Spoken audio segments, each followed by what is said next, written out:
आउज़ुबिल्लाहिमिनश्शैतानिर्रजीम बिस्मिल्लाहिर्रहमानिर्रहीम। कैसे हैं बेटा सेकंड ईयर के सब बच्चे? ठीक हैं, उम्मीद है सब खैरियत से होंगे। ये बेटा देख लें, ये हमारा चल रहा है industrial and quality control pharmaceutics 2 है ये बेटा सेकंड ईयर की फार्मेसी टेक्नीशियन कैटेगरी बी का। आज हमने पढ़ना है बेटा formulation and manufacturing of solid dosage form. तो सोलिड डोजेज फार्म क्या होती हैं बेटा? आपकी कैप्सूल और टैबलेट्स होती हैं, तो वो कैसे बनती हैं। तो सबसे पहले देखेंगे हम फार्मास्यूटिकल फार्मूलेशन होती क्या है।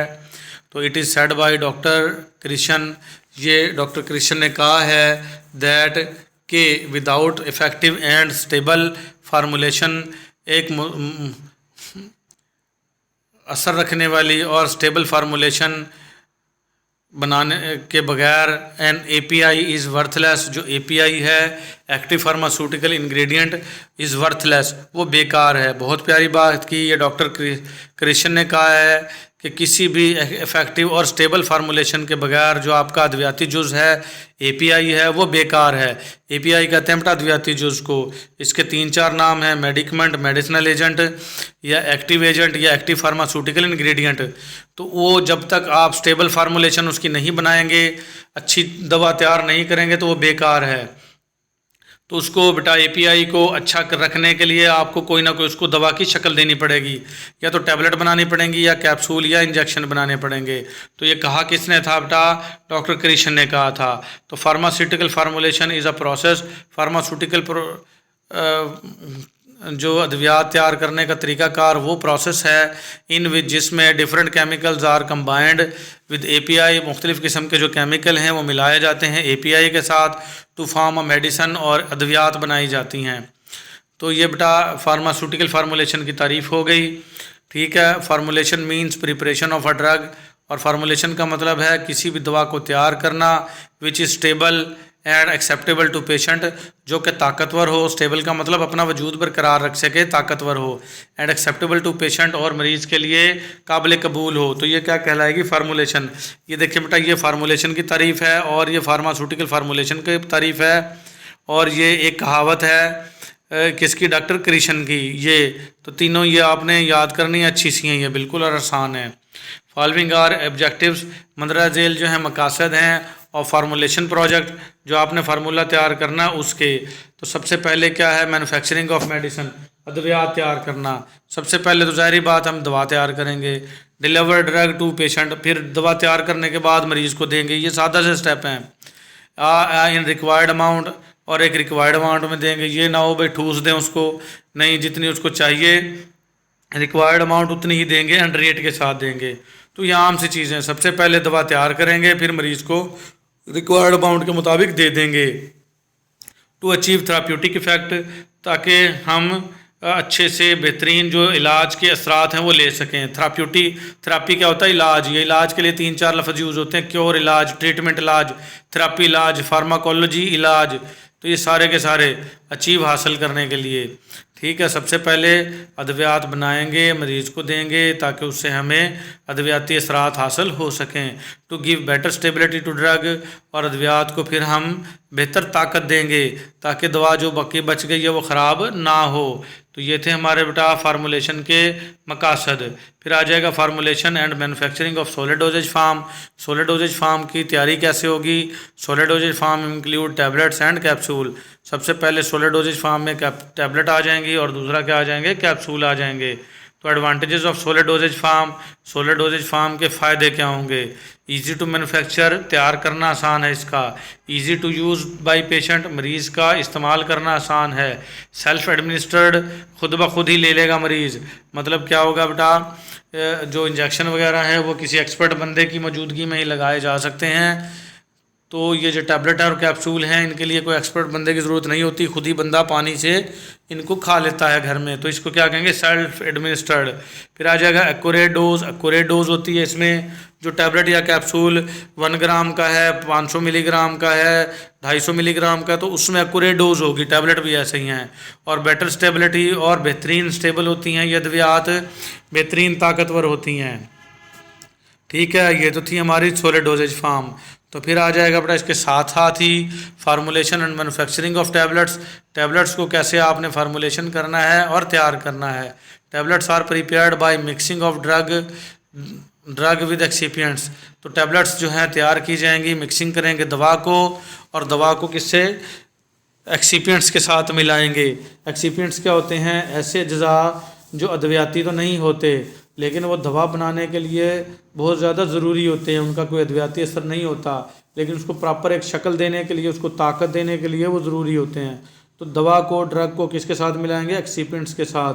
और एक्सिपिएंट्स में इंक्लूड होगा, शामिल होंगी कौन कौन सी चीज़ें। सबसे पहले आ जाएंगी डिलीवेंट्स। डिलीवेंट्स कहते हैं पतला करने वाली, इसको ये माइक्रो क्रिस्टलाइन सेलुलोज या लैक्टोज है। आप इसको MCL लिख सकते हैं, M से माइक्रो क्रिस्टलाइन, C से सेलुलोज और L से लैक्टोज। तो ये याद कर लेने हैं, ये मैंने भी अच्छे से याद कर रखे हैं बेटा, इसीलिए मैं बड़ी स्पीड से बोलता हूँ। तो डिलीवेंट्स हैं, ये पूछ सकता है कोई, मरूजी भी आ सकती है कि ये माइक्रो क्रिस्टलाइन सेलुलोज या लैक्टोज दवा में क्या काम करते हैं। डिलीवेंट्स, डिलीवेंट्स कहते हैं पतला करने वाले। अद्वियात का अगर साइज़ बढ़ाना है तो उसका साइज़ बढ़ाने के लिए दवा को पतला करना पड़ेगा, और पतला करने के लिए दवा में ये नहीं है भी कुछ भी मिला दो, तो ये एक ख़ास चीज़ें होती हैं इसको पतला करने के लिए, तो यही चीज़ें मिला सकते हैं, अदरवाइज़ दवा ख़राब हो सकती है। फिर आ जाएंगे बाइंडर्स, ऐसी चीज़ें जो टैबलेट को जोड़ के रखेंगी वो क्या कहलाती हैं, बाइंडर्स। और बाइंडर्स में क्या आ जाएंगे, पोलीविनाइल पायरोलिडीन। तो PVP लिखेंगे, P से पोली, V से विनाइल और P से पायरोलिडीन। तो ये बाइंडर्स हैं बेटा, दवा को जोड़ के रखने वाले। फिर आ जाएंगे लुब्रिकेंट्स। लुब्रिकेंट्स होते हैं चिकना करने वाले। जो गोलियां बनानी है ना, वो बारीक बारीक सांचे होते हैं, जैसे आपने कभी ईंटें बनते देखी होंगी या रोटियां बनते, तो बेलन के ऊपर हम खुश्क आटा डालते हैं ताकि रोटी चिपके ना। सेम इसी तरीके से जब हम जो ईंटें बन रही होती हैं तो ईंटों का जो सांचा होता है जिसमें हमने गारा डालनी है, तो पहले थोड़ी सी खुश्क मिट्टी डालते हैं ताकि वो ईंट बन के और आसानी से बाहर निकल सके। तो अगर ऐसा नहीं करेंगे तो वो उसके अंदर आधी चिपकी रह जाएगी और निकलने में मुश्किल होगी और वो टेढ़ी मेढ़ी हो जाएगी। इसी तरीके से सेम लुब्रिकेंट्स डालते हैं ताकि सांचों में जो टैबलेट्स हैं वो चिपकी न रह जाएं और साफ़ सुथरी बन के बाहर निकल आएँ।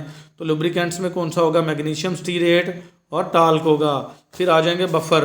बफर क्या होते हैं बेटा, जो उस टैबलेट की pH को मेंटेन रखेंगे, कम या ज़्यादा नहीं होने देंगे, वो क्या कहलाते हैं, बफर्स। बफर डालेंगे। फिर डालेंगे स्टेबलाइज़र। स्टेबलाइज़र्स क्या होते हैं बेटा, जो दवा को ताकत देते हैं। फिर आ जाएंगे डिसइंटीग्रेंट्स। डिसइंटीग्रेंट्स होते हैं, अब टैबलेट आपने बाइंड भी कर दी, जोड़ भी दी, बना भी दी, और बॉडी में जाकर वो टूटे ना, घुले ना, खुरे ना और मेल्ट ना हो, तो फिर मसला बन जाएगा। तो उसको जो मेल्ट करवाएंगे, पेट में जाने के, मैदे में जाने के बाद तुड़वाएंगे, वो क्या कहलाते हैं, डिसइंटीग्रेंट्स। और वो होंगे माइक्रोक्रिस्टलाइन, सेलुलोज और एल्जिनेज। तो आपने देखा डी से डिसइंटीग्रेंट्स, ये भी सेम वही हैं तकरीबन, और डी से क्या थे, डिल्यूएंट्स। डिल्यूएंट्स में भी माइक्रोक्रिस्टलाइन सेलुलोज था, और इसमें भी डी से डिसइंटीग्रेंट्स है, इसमें भी माइक्रोक्रिस्टलाइन सेलुलोज ही है। ठीक हो गया बेटा। फिर आ जाएंगे कलरेंट्स, रंग वाले मादे, टिटेनियम डाइऑक्साइड और राइबोफ्लेविन। और फिर आ जाएंगे फ्लेवर्स, जायके वाले एंड स्वीटनर्स और मीठा करने वाले, वो डेक्सट्रोज होंगे। ग्लूकोज का दूसरा नाम क्या होता है बेटा, डेक्सट्रोज होता है। और चीनी, सक्रोज, सक्रोज चीनी का दूसरा नाम क्या है, सक्रोज। और मैनिटोल, ये सारे के सारे क्या हैं, फ्लेवर्स एंड स्वीटनर्स हैं, मीठा करने वाले। फिर आ जाएंगे मैन्युफैक्चरिंग ऑफ टैबलेट्स। टैबलेट तैयार कैसे करनी है, compress tablets are manufactured by 3 methods. जो दबाव के तहत टैबलेट बनाई जाती है उसके 3 तरीके हैं। वेट ग्रेनुलेशन मेथड, वेट कहते हैं गीले को, ग्रेनुलेशन दानों को, गीले दानों को, गीले दानों वाला मेथड। फिर आ जाएगा ड्राई ग्रेनुलेशन मेथड। ड्राई का मतलब खुश्क दानों वाला मेथड। बारीक बारीक दाने से बना लिए जाते हैं बेटा, और उनको प्रेस कर दिया जाता है और वो आसानी से टैबलेट बन जाती हैं। और फिर तीसरा कौन सा है, डायरेक्ट कंप्रेशन। तो आपने ऐसे याद कर लेना है, wet granulation method, dry granulation method and direct compression. तो वेट ग्रेनुलेशन मेथड देखते हैं हम बेटा, गीला वाला, most used for production of compress tablets. ये सबसे ज़्यादा इस्तेमाल होने वाला तरीक़ाकार है कंप्रेस टैबलेट्स के लिए। मदरजा झेल क्या है, फॉलोइंग स्टेप्स आर इन्वॉल्व। मदरजा झेल स्टेप्स हम इसमें इन्वॉल्व होते हैं। Way and mix the ingredients, सबसे पहले वज़न कर लें और मिक्स कर लें इन इंग्रेडिएंट्स को। ऐड डिलीवेंट्स, और इसमें पतला करने वाली जो अशियाँ हैं, डिलीवेंट्स हैं, वो डाल दें। एंड प्रिपेयर वेट डफ, और एक इसका गीला सा जैसे आटा गूंदते हैं ना, वो डो है, डो डफ नहीं है, डो है ये, वेट डो बना लें। जो आटा गूंदते हैं ना उसको डो कहते हैं, तो वेट डो बना लें, गीली डो। Screen the wet mass into granules, screen कहते हैं छलनी, तो छलनी के अंदर से छान लें ताकि ये दाने बन जाएं इसके वेट मास के। फिर dry it to remove solvent, और फिर इन दानों को थोड़ा सा खुश्क कर लें ताकि इनके अंदर से जो सॉल्वेंट है जो आपने डिल्यूट करने के लिए डाला था वो रिमूव हो जाए। फिर एप्लीकेशन एडिशन ऑफ लुब्रिकेंट, और वो लुब्रिकेंट डालें चिकना करने वाला मादा, ताकि गोलियां जो हैं वो सांचों के अंदर चिपकी न रह जाएं। लुब्रिकेंट डालें and compress in machine to make tablet, और मशीन के अंदर इनको कंप्रेस कर दें ताकि टैबलेट बन के बाहर आ जाएं। ये तो था हमारा वेट वाला। फिर आ जाएगा बेटा हमारा ड्राई ग्रेनुलेशन मेथड में। ड्राई ग्रेनुलेशन मेथड क्या है? दिस मेथड इज़ यूज्ड, ये मेथड इस्तेमाल किया जाएगा when wet granulation is not applicable, जब आपका गीले दानों वाला तरीक़ाकार कामयाब ना हो तो ये यूज़ करेंगे। There is no use of solvent and binding agent, इसके अंदर कोई सॉल्वेंट और कोई बाइंडिंग एजेंट हम इस्तेमाल नहीं करेंगे। फॉलोइंग स्टेप्स आर इन्वॉल्व, इसमें मदरसल स्टेप्स शामिल होंगे। नंबर 1 क्या है? वही सेम उसी तरीके से way and mix the ingredients, वज़न करें और मिक्स कर लें इंग्रेडिएंट्स को। फॉर्मेशन ऑफ स्लग, उसके अंदर हमने डो बनाई थी वेट डो, इसमें हम स्लग बना लेंगे या पाउडर शीट बना लेंगे। क्रशिंग द स्लग, और स्लग को हम अब तोड़ लेंगे। स्क्रीनिंग इनटू ग्रैन्यूल, और फिर इसको छलनी से छान लेंगे ताकि इसके दाने बन जाएं। एडिशन ऑफ लुब्रिकेंट, इसमें भी लुब्रिकेंट डालेंगे ताकि गोलियां सांचे में चिपकी न रह जाएं। And compress in machine to make tablets, और इसको मशीन में दबा देंगे ताकि टैबलेट्स बन के बाहर आ जाएं। फिर तीसरा तरीका है डायरेक्ट कंप्रेशन वाला। This method is use for the chemicals, ये मेथड उन केमिकल के लिए इस्तेमाल होगा that occur naturally in granular form, जो कुदरती तौर पर पहले से ही दानेदार हों, विद गुड एडहेसिव प्रॉपर्टीज़, और उनमें चिपकने की जो प्रॉपर्टीज़ हैं वो भी बेहतर हों।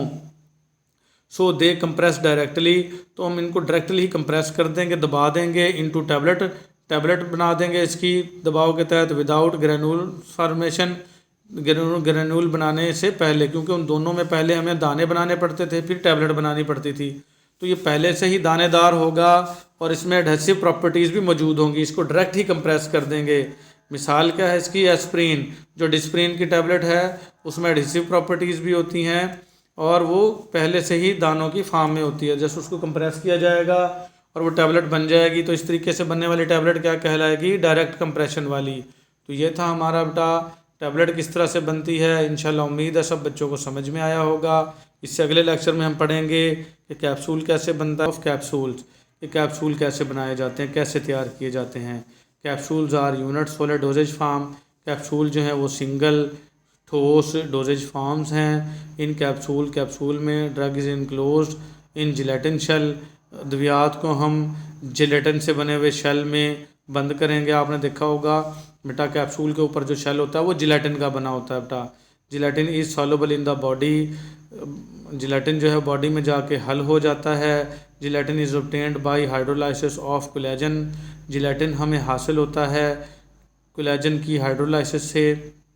Hydro mean water, lysis mean टूटना, तो कोलेजन को जब तोड़ा जाएगा पानी की मौजूदगी में तो जिलेटिन मिलेगा हमें ऑन कनेक्टिव टिश्यूज़, और कनेक्टिव टिश्यूज़ से मिलेगा एंड बोन्स और हड्डियों से। ठीक है, तो ये क्या है? कोलेजन। तो इससे हम जिलेटिन बनाते हैं बेटा। टाइप्स ऑफ कैप्सूल, कैप्सूल की किस्में कितनी हैं? There are 2 types of capsule, capsule की 2 किस्में हैं, soft gelatin capsule and hard gelatin capsule. ये अच्छे से याद कर लेना है बेटा, छोटा सा टॉपिक है, बहुत इंपॉर्टेंट है, आ सकता है। सॉफ्ट जिलेटिन वाला होता है नरम सा, आपने देखे होंगे एवियन वगैरह कैप्सूल, जो कहते हैं मछली वाले कैप्सूल, वो नरम होता है ऊपर से। And hard gelatin capsule, hard वाले भी आपने देखे होंगे बेटा। तो सॉफ्ट जिलेटिन कैप्सूल कौन से होते हैं? They are use for oily preparations, ये ऐसी अशिया जो ऑयली हों उनके लिए बनाए जाते हैं ये। दे हैव इलास्टिसिटी, इनमें लचक होती है, ड्यू टू ग्लाइसरीन या सॉर्बिटोल, क्योंकि इनमें ग्लाइसरीन होता है या सॉर्बिटोल होता है। ये मरूजी बन सकती है कि सॉफ्ट जिलेटिन कैप्सूल में इलास्टिसिटी किसकी वजह से होती है, तो आपने बताना ग्लाइसरीन या सॉर्बिटोल की वजह से होती है। और एग्जांपल क्या है इसकी? एवियन या विटामिन ई के कैप्सूल। फिर आ जाएंगे बेटा hard gelatin capsule. Hard gelatin capsule they are use to store powders, इनके अंदर हम स्टोर करते हैं पाउडर्स को। एंड ग्रेन्यूल्स या दानेदार मटेरियल को स्टोर करते हैं। They consist of a body and a cap, और ये जो कैप्सूल हैं इसकी एक बॉडी होती है और एक कैप होती है। बॉडी वैसे थोड़ी सी लंबाई में ज़्यादा और चौड़ाई में कम, और कैप जो है वो लंबाई में कम और चौड़ाई में थोड़ी सी ज़्यादा होती है ताकि उसके ऊपर फिट आ सके। इलास्टिसिटी इज़ नॉट प्रेजेंट, और ये जो हार्ड जिलेटिन कैप्सूल है इसमें लचक नहीं होती, इलास्टिसिटी नॉट प्रेजेंट होती है।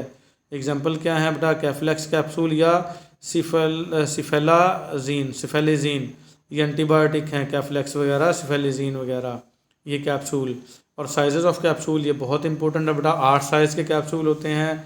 सबसे बड़ा कैप्सूल जो है जहाँ मैं टच कर रहा हूँ 000 लिखा हुआ है, तो 000 का मतलब बेटा 1000 मिलीग्राम यानी 1 ग्राम के जो कैप्सूल हैं, सबसे बड़ा कैप्सूल है ये। इसकी शक्ल भी बना दिया है, 2 सिफर वाला उससे थोड़ा छोटा होगा और 1 सिफर वाला उससे भी छोटा, और 1 2 3 4 5 तक ये सबसे स्मॉलेस्ट कैप्सूल है बेटा।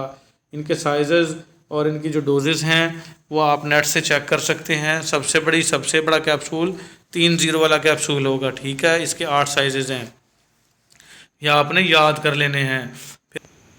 तो फॉर्मेशन ऑफ कैप्सूल में देखेंगे बेटा हम, फॉलोइंग स्टेप्स आर इन्वॉल्व, मदरजा झेल स्टेप्स इसमें हम इन्वॉल्व करेंगे। तो सबसे पहले क्या होगा, प्रिपरेशन ऑफ फार्मूलेशन, सबसे पहले हम फार्मूला तैयार करेंगे बेटा। Then select the capsule size, और फिर हम इसके अंदर कैप्सूल का साइज़ सेलेक्ट करेंगे। Fill the capsule shell with drug, और ये कैप्सूल का जो शेल है, खौल है, इसको दवा से हम फिल कर देंगे। सील द बॉडी, और फिर बॉडी को सील कर देंगे। एंड कैप टुगेदर, और इसके ऊपर कैप लगा देंगे।